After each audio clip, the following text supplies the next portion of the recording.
আমি খালি এইটুকুই বলতে পারি যে আমি আছি, আজকে হয়তো এই দূরে আছি বলে সবার সাথে কথা বলতে পারছি। তারপর তো আমি সিদ্ধান্ত নিয়েছি আমি দেশে ফিরবো। ওরা বলে আমাকে নিয়ে যাবে, কিভাবে নেবে? আইনগতভাবে নেবে। আমি দেশে ফিরতে চাই। আমি তো জানতাম না যে আমি দেশ থেকে বাইরে আসবো। হ্যাঁ, তাদের চেষ্টা ছিল, এবং কথা তো এই সমন্বয়কারী একজন তো বলেই ফেলছে যে শেখ হাসিনা আমাদের টার্গেট ছিল, গণভবনে, অন্য কিছু না। হয়তো আধা ঘন্টার জন্য বেঁচে গিয়েছিলাম, তো বেঁচে গেছি বলেই আজকে খোঁজ নিতে পারছি, খবর নিতে পারছি। আর সবই হারিয়েছে, আমার হারাবার কিছু নেই। সব ছেলে মেয়েদের বিরুদ্ধে মামলা দিয়ে তাদের সাজা দিয়েছে। আমার বোনটাকে পর্যন্ত মিথ্যা মামলা দিয়ে সাজা দেওয়া, প্রত্যেকের বিরুদ্ধে মিথ্যা মামলা দিয়ে সাজা। আর কত যে শত শত মামলা আওয়ামী লীগের নেতাকর্মীর বিরুদ্ধে, প্রায় কয়েক লক্ষ মামলা দিয়েছে। আমাদের প্রায় 10,000 নেতাকর্মীর হদিস পাওয়া যাচ্ছে না।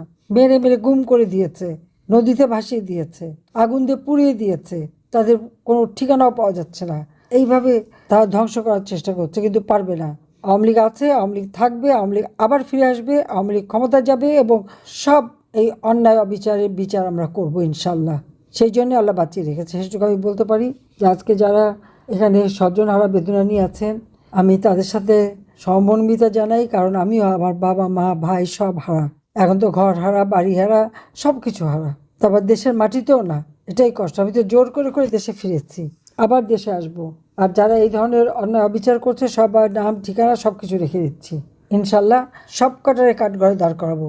আমরা বিচার করব, যে এই জন্য যে আদালতে তুলবো, যেন সারা দেশের মানুষ, বিশ্বের মানুষ দেখতে পারে যে এরা কি অন্যায়টা করছে, সেটা যেন মানুষ জানতে পারে।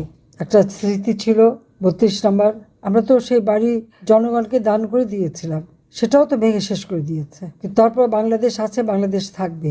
বাংলাদেশের মানুষের ভাগ্য নিয়ে ছিনিমিনি কাউকে খেলতে দেবো না। আমি আছি আপনাদের পাশে। সব মনে জোর রাখেন। যারা মৃত্যুর মুখ থেকে ফিরে এসেছেন তাদের সুস্থ হতে হবে। আর যারা আজ আমাদের মাঝে নাই, তাদের আত্মার মাগফিরাত কামনা করি, এবং সন্তপ্ত পরিবারের প্রতি আমার সহমর্মিতা জানাই। সবাই ভালো থাকেন, সুস্থ থাকেন। আবার দেখা হবে। জয় বাংলা, জয় বঙ্গবন্ধু। বাংলাদেশ চিরজীবী হোক। খোদা হাফেজ।